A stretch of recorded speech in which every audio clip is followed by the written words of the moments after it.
listrik dari aku dipakai, Bu. Ibu adalah sekolah. Cuma ngelahirin Norma. Anakannya apa aku? Halo semua, selamat datang kembali di channel Jaksa Film. Pada kesempatan kali ini Mimin bakalan nge-review sebuah alur cerita film bioskop terbaru yang berjudul Norma, Antara Mertua dan Menantu yang dirilis tahun 2025. Film Norma, Antara Mertua dan Menantu mengisahkan tentang kehidupan rumah tangga Norma dan sang suami yang merupakan cinta pertamanya, Irfan. Awalnya, pernikahan mereka berjalan bahagia dan harmonis. Norma yang pemalu merasa beruntung mempunyai sosok Irfan yakni suami penyayang dan mampu mengambil hati keluarganya. Namun, di balik itu semua, ada maksud tersembunyi dari Irfan sehingga menjadikan Norma curiga. Rasa penasaran Norma membuatnya menemukan fakta yang menyayat hati. Ternyata Irfan berselingkuh. Tak sampai di situ, Norman dan Abdul mengetahui kalau selingkuhan Irfan adalah ibu Norma sendiri, yaitu Rina. Hubungan gelap mertua dan menantu tersebut menyebabkan kehidupan Norma dan Abdul seakan runtuh. Keluarga cemara yang mereka bangun menjadi sumber patah hati dan kepahitan terbesar dalam kehidupan Norma serta ayahnya. Penasaran dengan kelanjutan ceritanya? Tanpa banyak spoiler di awal, langsung saja kita masuk ke pembahasannya.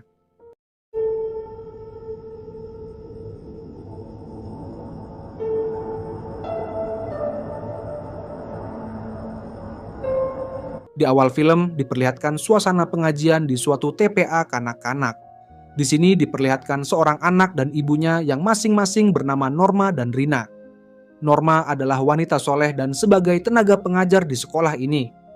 Lalu diperlihatkan dua orang delivery yang mengantarkan barang ke tempat itu. Mereka berdua bernama Fajri dan Irfan. Irfan begitu kagum melihat sosok Norma untuk pertama kalinya. Terlebih lagi Norma sangat senang dengan anak-anak yang membuat Irfan semakin terkagum-kagum. Saat akan berkenalan, Irfan sempat nice try saat Norma menolak untuk bersentuhan salaman. Irfan merasa kalau ia pernah bertemu dengan Norma sebelumnya. Setelah berbincang-bincang, mereka berdua ternyata adik kelas waktu zaman sekolah SMA dulu.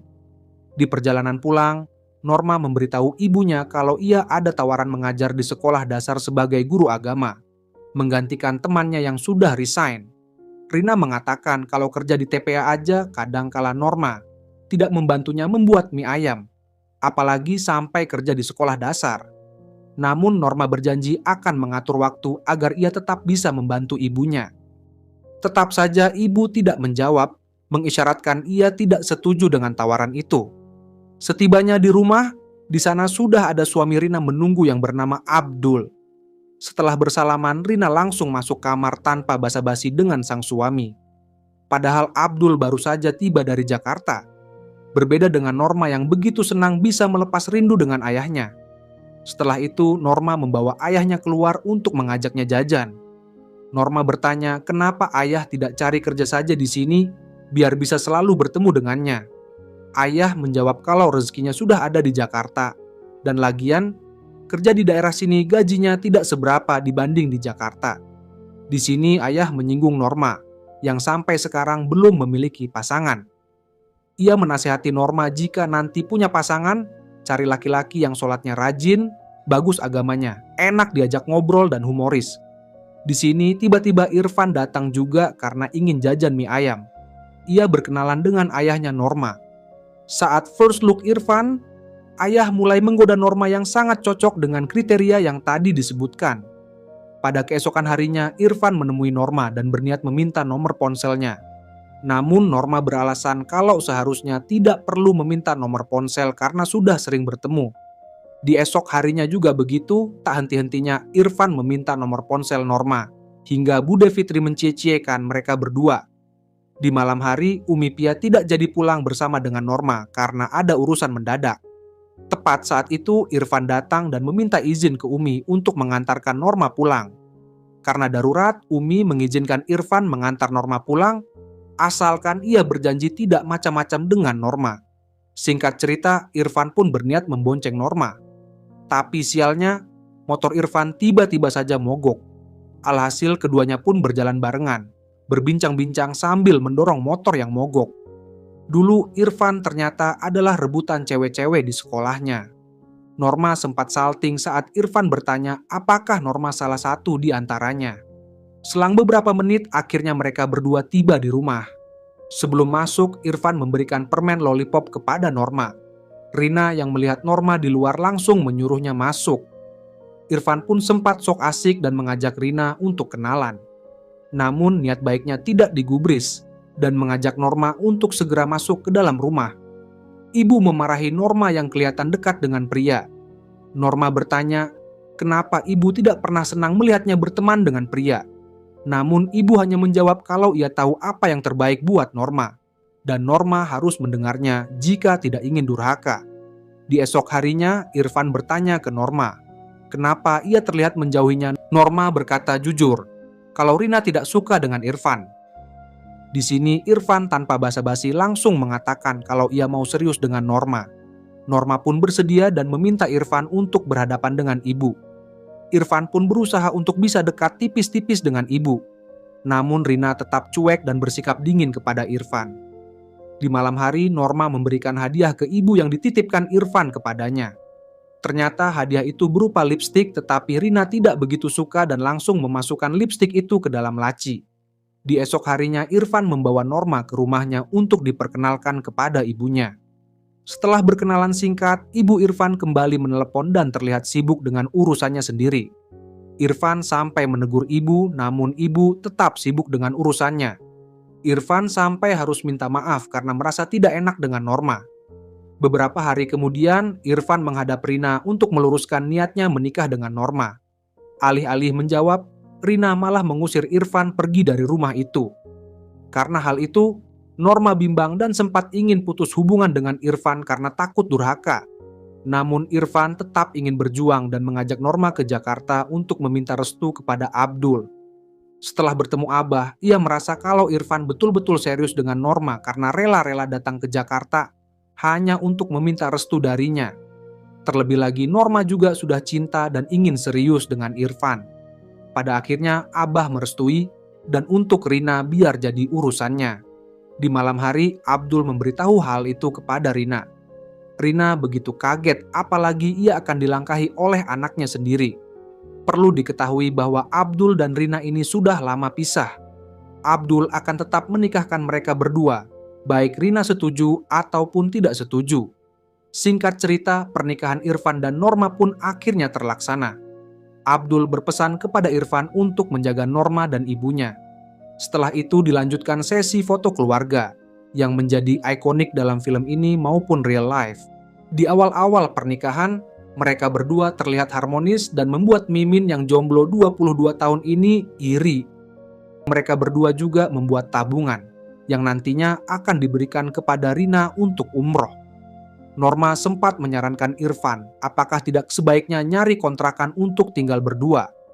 Irfan menjawab tidak usah, karena ia mendapat amanah dari Abah untuk menjaga Rina. Setelah berbincang-bincang, Irfan sudah mulai merasakan aicik bosnya mengeras. Namun Norma masih malu-malu kucing dan sesekali mengelak. Keharmonisan mereka berdua itu sampai terdengar di kamar Rina, yang membuat Rina kesulitan untuk tidur. Pada keesokan harinya, Irfan pun pamit kerja kepada Norma. Rina melihat itu, dan sedikit ingin merasakan pelukan yang serupa. Di tempat kerja, Irfan digodain oleh mantannya yang bernama Etni. Etni juga bertanya enakan Norma atau dirinya. Di sini Norma datang karena ada janjian dengan Irfan. Norma mengingatkan Irfan untuk hati-hati dengan Etni, karena Etni terlihat genit kepadanya. Lalu setelah itu Irfan bertanya apakah Norma sudah memutuskan tawaran mengajar di SD itu. Norma mengatakan belum memutuskan karena ibu terlihat tidak setuju. Ia merasa kalau ibu melarangnya karena nanti tidak akan ada yang menemaninya membuat mie ayam jika ada orderan. Norma pun memiliki ide di mana ia mengajak Irfan untuk membuatkan warung makan mie ayam untuk ibu. Dan untuk modalnya pakai tabungan umrah untuk ibu dulu. Irfan yang mendengar itu setuju dengan ide Norma. Norma mengajak ibu untuk mencicipi mie ayam pinggir jalan. Rasa mie ayam itu tidak seberapa tapi pelanggannya ramai. Bagaimana dengan ibu nantinya yang mie ayamnya sangat enak? Singkat cerita, warung mie ayam Rina pun akhirnya berdiri. Rina begitu senang karena kali ini ia bisa lebih fokus dalam membuat mie ayam. Beberapa hari kemudian, warung tersebut ramai pembeli.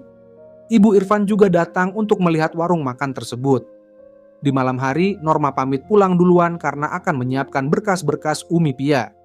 Setelah itu, Irfan juga pamit kepada Fitri dan Rina untuk mengantarkan Norma. Saat mencium tangan Rina, Irfan begitu kaget karena walaupun seharian bekerja, tangan Rina masih wangi. Rina pun kepikiran dan refleks mencium tangan bekas ciuman Irfan. Setelah mengantar Norma pulang, Irfan juga menjemput Rina di tengah jalan motornya tersandung yang membuat Rina seketika memeluk Irfan. Irfan sesekali juga mencuri pandang lewat kaca spion. Di kamar, Rina mengambil lipstik pemberian Irfan dan mulai memakai di bibirnya yang seksi dan aduhai. Di esok harinya, Irfan sadar kalau Rina telah memakai lipstik hadiah darinya dan memuji Rina sangat cantik memakai lipstik itu.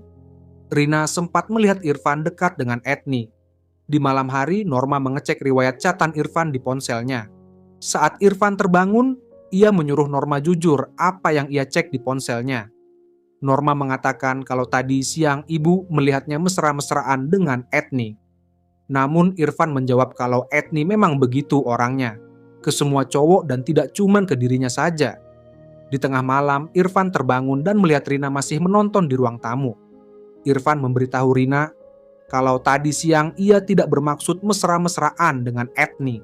Apalagi ia sudah berjanji akan menjadi menantu yang baik untuk Rina. Adegan cocok tanamnya belum mulai ya, jadi sabar aja dulu. Di esok hari, Norma bertanya ke Fajri, bagaimana kedekatan Irfan dan Etni di tempat kerja, dan siapa yang duluan bekerja di tempat itu. Fajri mengatakan kalau Etni sama aja ke semua orang, dan yang kerja duluan adalah Irfan. Hal itu berarti Etni direkrut Irfan. Di malam hari, Norma meminta penjelasan kepada Irfan terkait pesan romantis Etni kepada dirinya. Irfan mengatakan kalau Etni orangnya memang genit dan lagian ia tidak balas chatnya. Norma menyayangkan Irfan yang harusnya bisa lebih tegas apalagi ia sudah mempunyai istri. Irfan mulai ngegas karena ia habis kerja dan Norma yang terus-menerus bertanya kepadanya. Harusnya Norma bertanya kenapa Irfan terlambat pulang dan sampai kehujanan. Karena perdebatan itu, Irfan pun memutuskan untuk tidur di sofa. Ia juga merasa tidak enak badan akibat kehujanan tadi. Rina yang melihat itu kemudian membawakan air hangat untuk Irfan. Karena Irfan mual-mual, Rina menawarkan untuk mengerok bahunya. Irfan menolak, tapi kalau dioleskan minyak urut, tidak apa-apa katanya. Irfan yang diurut begitu kenikmatan merasakan sentuhan tangan Rina yang begitu lembut. Irfan juga memuji Rina yang begitu cantik ketika tersenyum. Irfan sialan ini juga mencium tangan Rina yang mengelap keringatnya. Sabar, adegan si Madun cetak gol di gawang Rina belum terlaksana. Di malam berikutnya, saat hujan turun, Fitri izin pulang duluan karena akan mengambil motornya di bengkel. Tidak berselang lama, tiba-tiba saja si Madun sialan ini datang ke warung itu. Mereka berdua berbincang-bincang dan saling berpegangan tangan. Rina lantas mengelap rambut Irfan yang basah karena air hujan. Tatapan Irfan kini mulai berubah menjadi tatapan pendosa yang penuh dengan aura sakne. Dan pada akhirnya mereka berdua bersilaturahmi mulut untuk pertama kalinya. Namun Rina melepas dekapan itu karena merasa hal tersebut salah. Ia menyuruh Irfan untuk segera pulang. Setelah sampai di rumah, Irfan bersimpuh dan mengaku salah di hadapan Norma. Ia salah tidak menceritakan masa lalunya bersama Etni kepada Norma, namun ia menegaskan tidak ada niat sedikit pun mengkhianati Norma. Ia menikahinya karena memang ingin serius dengannya. Norma pun memaafkan Irfan dan sekaligus juga minta maaf karena sudah suudzon dengannya. Pada keesokan harinya, Norma memberikan kejutan kepada Irfan dengan menghadiahinya seekor motor baru. Norma ternyata berhasil diterima untuk mengajar di sekolah dasar itu. Mereka berdua liburan di pantai untuk melupakan kesalahpahaman mereka dan memulai semuanya dari awal kembali tanpa ada rahasia-rahasiaan. Setelah itu mereka berdua lanjut berbelanja di minimarket. Irfan menemukan body lotion yang dipakai Rina dan mencium dengan penuh sakna. Begitu juga dengan Rina yang waktu hendak mencuci mencium aroma baju milik Irfan. Abdul sempat melihat Rina yang gelagatnya mencurigakan itu. Di malam hari mereka berdua menginap di hotel. Norma mengganti bajunya dan memakai baju dinas. Irfan mencoba begitu-begituan, namun ia merasa sosok di depannya itu adalah Rina. Begitu juga untuk yang kedua kalinya, tetap saja ia membayangkan Rina yang ada di depannya. Alhasil, Aicikbo Simadun jadi mengecil dan gairah untuk bercocok tanam langsung hilang. Pada keesokan harinya, Irfan dan Norma kembali ke rumah. Bersamaan dengan itu, Abdul sudah akan kembali ke Jakarta. Setelah itu, Rina menutup warung sementara karena ingin istirahat. Lalu Irfan datang dan ingin begitu-begituan lagi. Tanpa basa-basi, Irfan menutup pintu dan membawa Rina masuk ke dalam gudang. Irfan mengatakan, "Apakah kamu tidak merasakan apa yang aku rasakan?" Rina mencoba menolak dan mengatakan, "Kalau kamu adalah menantuku, jangan kacaukan pikiranku. Pertama kali sudah tidak wajar, kedua kurang ajar, dan ketiga pengen dihajar." Mungkin itulah kata yang tepat untuk menggambarkan si Madun sialan ini. Mereka berdua pun bersilaturahmi mulut kembali. Sialnya, Fitri datang untuk mengambil dompetnya yang ketinggalan. Ia mencari-cari Rina dan mendengar ada auman Yamete Kudasai di dalam gudang. Mereka berdua bersandiwara kalau ada tikus, dan Irfan masuk untuk membantu menangkap seorang tikus itu. Di malam hari saat Norma sudah tertidur, Irfan lancang masuk ke kamar Rina. Ia mengatakan tidak bisa begini terus dan maunya begitu-begitu. Rina pada awalnya menolak. Namun nafasnya yang engos-ngosan tidak karuan mengisyaratkan kalau serabi lempitnya juga mulai nyut-nyutan. Norma sampai terbangun mendengar suara gelagak di kamar Rina. Dan akhirnya si Madun sukses mencetak 1 gol ke gawang Rina. Saat masuk ke kamar Rina, percocokan tanam itu sudah berakhir dan Irfan sudah kabur lewat jendela. Irfan pun masuk ke dalam rumah seolah-olah ia baru pulang dari kerja. Di pagi hari, Irfan berangkat kerja dengan terburu-buru. Tidak langsung ke tempat kerja melainkan ke warung untuk mengasah rudalnya dengan Rina. Dan ya, kedudukan sekarang 2-0. Di malam hari, Norma kembali memakai baju dinasnya dan memberitahu Irfan kalau mungkin sudah saatnya mempunyai momongan. Namun Irfan menolak dengan beralasan kalau ingin tidur cepat dan berangkat pagi-pagi kerja. Hal tersebut tentu membuat Norma jadi kesal sekaligus bad mood. Di esok hari waktu siang, Fitri tidak sengaja melihat Irfan buru-buru pulang dan masuk ke dalam rumah. Saat Irfan ke warung, Fitri bertanya dari mana, dan Irfan pun menjawab dari kantor. Hari-hari berlalu mereka sudah sering melakukan adegan mantap-mantap itu karena alasan kemarin Fitri jadi curiga dan mengajak Yahya untuk memergoki Irfan dengan wanita itu.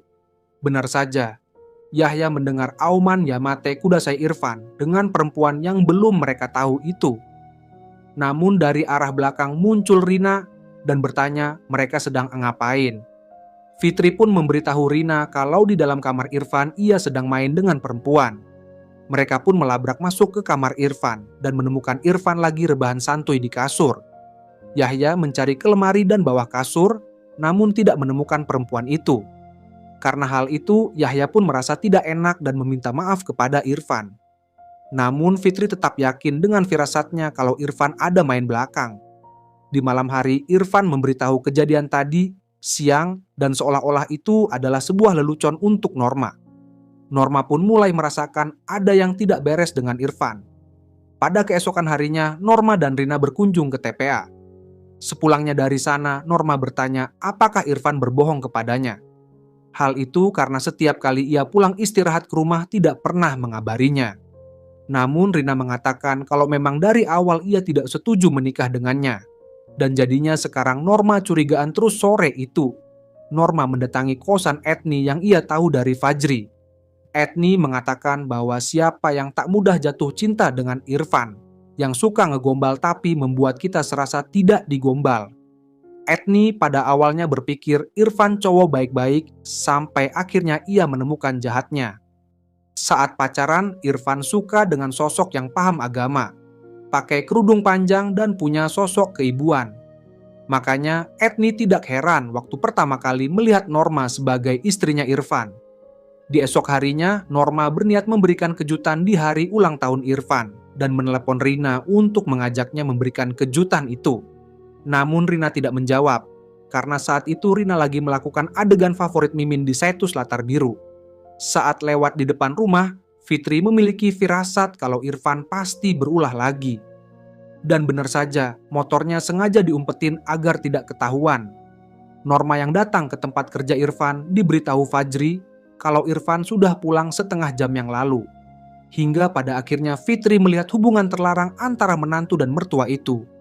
Ia muntah melihat kejadian yang tidak masuk di akal itu. Tidak menunggu waktu lama, para warga datang melabrak mereka berdua Fitri yang melihat kedatangan Norma mencoba menenangkan dan menyabarkannya. Norma pun masuk dan melihat Irfan memakai bajunya. Dan yang tidak habis pikir adalah perempuan itu ternyata adalah ibunya sendiri. Irfan mencoba meminta maaf, namun apalah daya nasi sudah menjadi bubur. Sakit hati Norma ketika memikirkan sejak kapan mereka mulai melakukan hubungan itu. Ia mempertanyakan kepada Tuhan apa dosa yang ia telah lakukan sehingga mendapatkan perlakuan seperti ini dari orang-orang terdekatnya. Norma yang keluar rumah melihat warga sudah merekam peristiwa itu dan menunggu waktu untuk menjadi viral. Beberapa hari kemudian, Abdul ke rumah Fitri untuk menjenguk Norma. Abdul juga datang ke rumah Rina untuk memberikannya siraman rohani. Namun seperti wanita pada umumnya, Rina mengeluarkan jurus playing victimnya. Ia mengatakan sudah terkurung di rumah itu selama 5 tahun dan tidak pernah mengharapkan Norma ada dalam hidupnya. Ia menuduh Abdul yang telah menjadikannya pecalur karena dinikahi waktu umur masih 17 tahun. Separuh hidupnya habis hanya untuk mengurus Abdul dan Norma. Namun Norma datang dan melawan balik Rina. Alasan tersebut tidak seharusnya dijadikan landasan untuk melakukan hubungan itu. Bagaimanapun juga apa yang telah dilakukan tersebut salah dan tidak punya alasan yang tepat. Untuk itulah Abdul resmi menceraikan Rina dengan status talak 3. Para warga yang marah dengan kelakuan kotor dua manusia itu akhirnya menghancurkan warung mie ayam Rina. Irfan pun juga mengundurkan diri dari tempat kerjanya. Etni yang awalnya genit merasa jijik melihat si Madun ini. Lalu setelah itu, Abdul meminta maaf kepada Norma. Ia merasa bersalah karena sebenarnya sudah menaruh curiga kepada Rina tempo hari, namun tidak sampai hati untuk memberitahukan Norma. Ia tidak pernah menyangka kalau Irfan akan punya perasaan yang sama ke mertuanya sendiri. Di rumah, Rina mual-mual dan telah mengandung anak Irfan. Beberapa hari kemudian, Norma datang ke rumah itu lagi dan berniat memaafkan ibunya. Sayangnya, ia kembali melihat motor Irfan terparkir di halaman. Dan benar saja, Irfan ada di dalam dan telah melakukan hubungan cuci baut itu lagi. Irfan juga akan membawa kabur motor Norma yang masih atas nama Norma sendiri.